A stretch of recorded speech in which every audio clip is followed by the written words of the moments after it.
என் மாமாவை பாத்துங்க அவசரமா வந்துருச்சு. பசிங்க நடக்கிறது. ஆஹா, ஜமீன் வீட்டு சாதம் நல்லியும் பிரமாதம் இதுவே எனக்கு போதும்.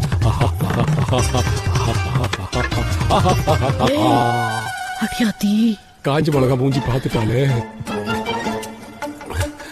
இந்த சாப்பாடு சாப்பிட்டுட்டு ஒரு ஞாயிற்றுக்கிழமை என் வீட்டுக்கு வரும்போதெல்லாம் என் பொண்டாட்டி வைக்கிற கறி கொண்டு 4 ஊருக்கு வாசனை தூக்குன்னு உன்னை தூக்கலாம் பேசி என்ன இறக்கி பேசுறதே நாளைக்கு வழக்கமா போச்சு.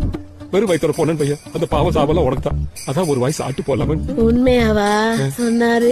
என்னதான் வகையா சமைச்சு போட்டாலும் பச்சை தவளைய முழுங்கின மாதிரி உம்முன்னு உருன்னு இருப்பான்.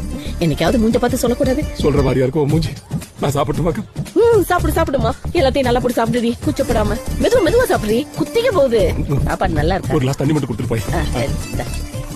என்ன ருசியா இருக்கா? உன் அக்கா வாடியா நான் கொடுத்து வச்சிருக்கேன். போய் உட்காந்து ஆடி வந்துடுறேன்.